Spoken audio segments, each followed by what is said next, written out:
Alright, so you were saying pretty much the relationships with you and other groups, you had a different vision than what they already had established. Right. So you pretty much decided to go and just do your own thing. Right, and again, I'm not speaking bad about nobody because I love every single one of them because they paved the way for me. They gave me some type of direction, some type of information that I needed in order to be who I am today. So shout out to all y'all. Like, you know, people just choose to do different things, and I respect each and every one of y'all for y'all decisions, you know, and I'm a man of my own, just on my own terms. I have to brand myself. Like, nobody else is going to do it for me. Nobody else is going to love it like I'm going to love it, be passionate about it like I am. So, you know. Absolutely, man. We definitely understand that, man. So, tell me, with that move, you going out on your own, around what year was that? You just said, you know what, I'm just going to do me. I'm good with everybody. I'm going to step out and just do me. How long ago was that? It's actually been fresh, like 2-3 years now. But now I'm in a situation where I'm under contract through Street Religion Records. Okay. This is something with me dibbling, dabbling with everybody, and I can only be honest about the situation because that's just me. With me dibbling, dabbling, going through my chorus, this man has literally, you know, approached me many a times, going through all them situations. Like, bro, you need to do this, I'm going to do this for you, I'm going to do that for you, whatever the case may be. And just, you know, like, I believe nobody else. I didn't believe what he had to say either. But I just decided to do it because it was never no pressure, you know what I'm saying? I get to move how I want to move, you know, I get to do my own thing. Yeah. It's really like, I'm even though I'm on the label, they treat me as like an affiliation type because they not pressing me for nothing and they not trying to force me to do this or I'm under a contract for some bullshit or whatever the case may be. So that's where I'm at with it right now. Big Bag. Make sure y'all look that up. Big Bag Entertainment, my LLC, my promotional company, my lane is what I want to brand, regardless of what. So that's where I'm at with it now. That's the affiliation. That's why I have a distribution with them. That's what's going on. But Big Bag is my everything. Okay, that's so what I came up with. Big Bag Entertainment. That's all you. That's your paperwork. Yep. Okay, so they just there for the distribution. They there for the distribution, the management, you know, handling all the business side of it, basically. All my copyrights and publishing go through them at Danbury Music. Shout out to Danbury Music too.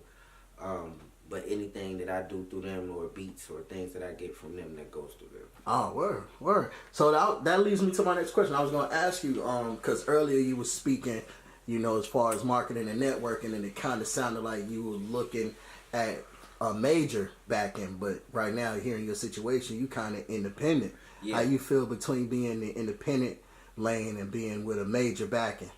For me, it's all about the footwork. So being independent is the best thing that you possibly could do because you put in that work on your own. You're showing the world that you could be an entity on your own, that you can establish a fan base, that you can create a market for yourself and brand yourself to where you need to get to be to whatever it is you want to accomplish. Some people want to do music and they just want to freestyle.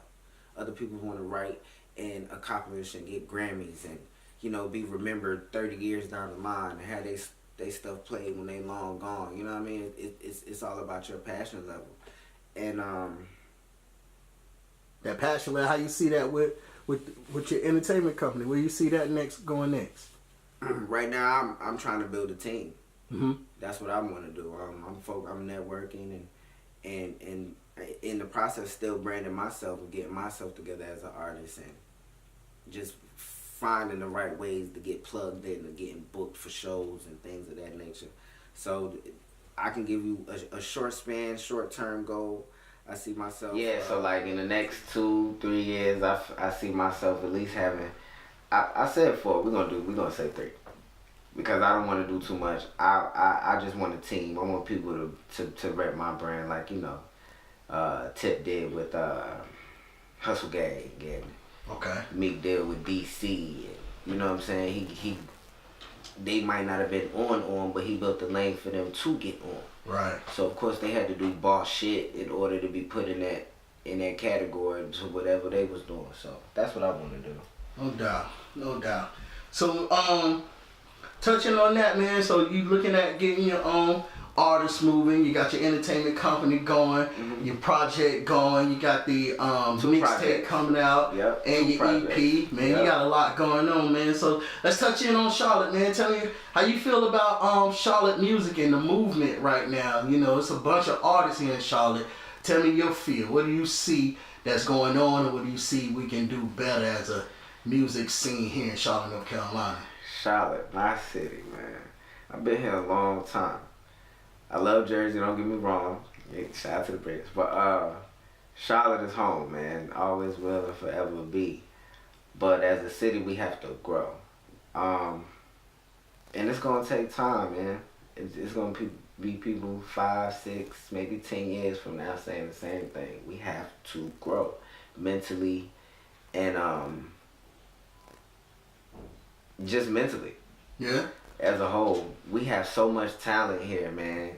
It should be no reason why it's not 1 million songs with 1 million different artists on tracks. Like, it's not hard, man. This is what we do. This is what we passionate about. Yeah. It should be nothing for people to be pulling up to these studios every day making hits. So why do you think that's not taking place? Why do you think the majors has not really zone in? I mean, you know, they picked a couple people. Yeah. Shout out recently to the baby. Yeah, shout out to the baby. Yeah, but I met that man personally. He's a good dude, man. Yeah, he's a good dude. He deserved that, man. He deserved it. But you know, a couple people here and there, but they not really popping.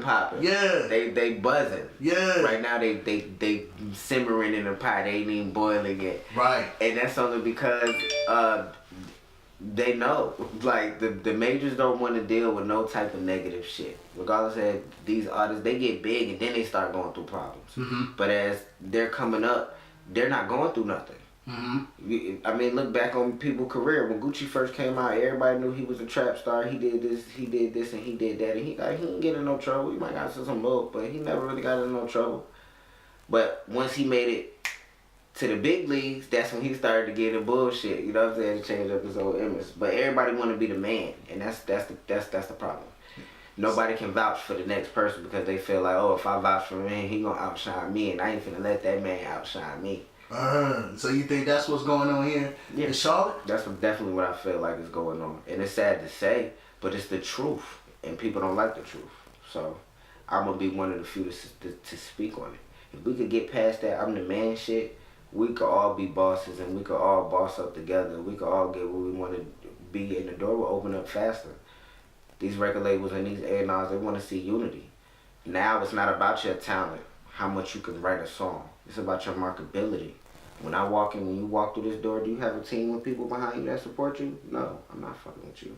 And that's just real life facts. Right. And me as a building artist and building my brand, I know that. So that's why I'm still building. You know what I'm saying? Yeah. It's levels to certain shit, man. Meek Mill speak a lot of shit. Shout out to me, that's my nigga.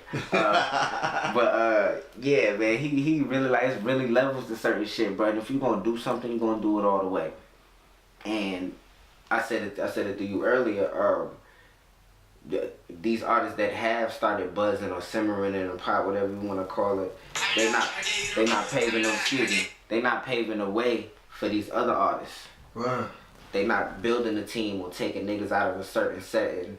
You know what I'm saying? They just focused on their career and their path and getting to where they gotta go and come home ever so often.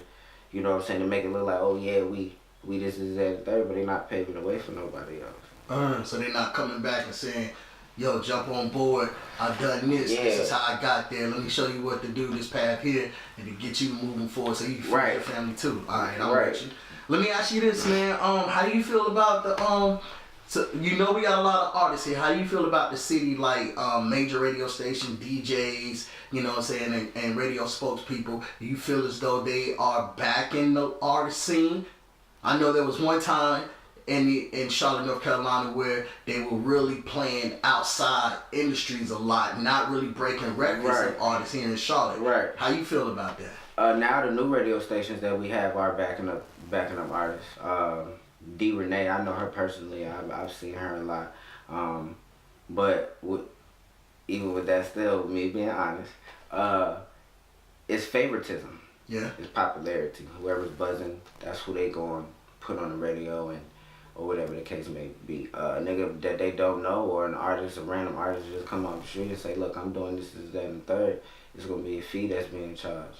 So it's about the paper. Yeah, it's really just about the money. If you got a bag, you in there.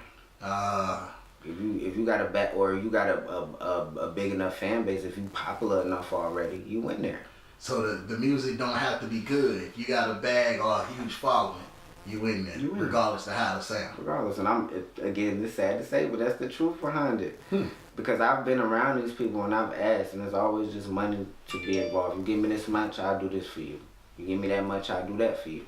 Which is understandable. Everybody wants their bread, but if we're doing this, if we all striving for the same goal, and we all in the same city, we all from the same area, why not do this shit together, make each other look like something in order to get where we gotta be? It's not about talent no more. You got to have that backing. Right. You got to. Or that back. Either one. Absolutely right. So I feel you, man. We touched on a lot of things, man. Tell me what your how do you feel politically about the way the United States of America is moving, and how a lot of industries are using hip hop today? Like, for example, you know, I got a son. He go and throw on John Madden football, and I'm hearing hit records on Madden now. Yeah. It ain't really. You can get bread and cake in all kind of ways with the music now. Mm-hmm. How you feel about the way, one, politically, how the United States is moving, and two, how the United States is moving with the music, and where you feel your company can fit in?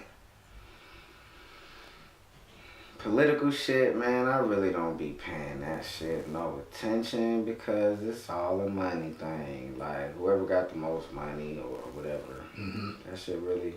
I mean, of course, we could talk about it. I could debate with you about it, because I pay attention to the news.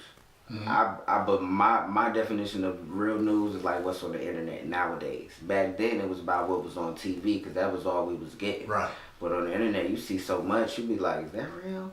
Oh, that was real. Yeah, some fake news out there, you gotta really, you know what I'm saying? yeah. But if you look at the TV, it's, oh, today's special person is Johnny. He's dyslexic, and it was a fire on 3rd Street, and that's not news. Like, but so political shit I don't really fuck with. The way America handles it, we black. It's hip hop. They're gonna bite it. They're gonna bite on it, and then they're gonna try to take it, swirl it up, shake it, rattle it, turn it into their own, and say that they created it. We all know how that's gonna dictate, because that's how they portray us. The fact that they using it, it's all just money, like you said. That's all they doing it for. They know they know 90% of black people, or 90% of their product are coming, 90% of their profit are coming from black people, especially with people like Madden, Nike, Jordan. You know what I'm saying? Sad to say, that's what we investing our money in, rather than these black owned businesses. Like, so they know, okay, maybe if we throw a little Tupac on Madden, you know, we throw a little Jay-Z on 2K. You know what I'm saying? Matter of fact, we give Jay-Z his own little special version. That's going to boost our sales. Yeah. Yeah, I feel you. Hey, you just touched on an interesting subject. Killer Mike, he got a special on Netflix talking about... I just started watching that too, man. Yeah.